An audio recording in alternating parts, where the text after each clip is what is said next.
আমি কিন্তু আবার একটু পরে আসলাম গাইস। এর আগের ভিডিওটা কিন্তু অনেকে দিয়েছেন, এটা কিন্তু ম্যাগি মশলা। ওকে, এটা ম্যাগি মশলা, লবণ, ইয়েস, জাস্ট সল্ট। আপু লবণও দিলেন না আপু? ভিডিও এভাবে একটু জিজ্ঞেস কি মশলা? কাকা কাকা, এটা হলো একটা কি বলবো বিদেশি মশলা। বাঙালি রান্না পারেন না? বাঙালি রান্না কি আর সবাই পারে?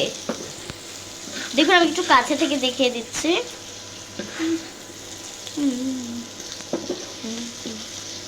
কাকা কাকা মশলা। এখন আপু আর কি দেওয়া বাকি? এবার হবে noodles, yes, noodles, stick noodles. আগে থেকে কিন্তু নুডলসটা সিদ্ধ করা ছিল। সিদ্ধ ছাড়া রান্না করতে পারেন আপনার বোন? পারে। আপনি পারেন সিদ্ধ? দেখুন খুব সুন্দর লাগছে কিন্তু উপর থেকে।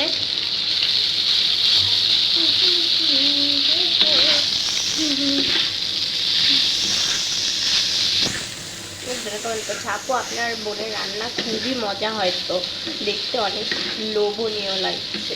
হ্যাঁ, আপনি বুঝেছেন, আপনাকে অনেক ধন্যবাদ। আর যে বোঝেনি তাকে অনেক অসংখ্য ফালতু একটা ধন্যবাদ।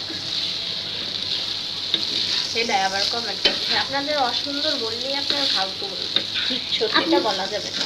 আপনি সত্যিটা বলেন, আপনি অসত্যিটাই বলেছেন। তো হিবারে বানকুরা দে বার করে দিচ্ছি।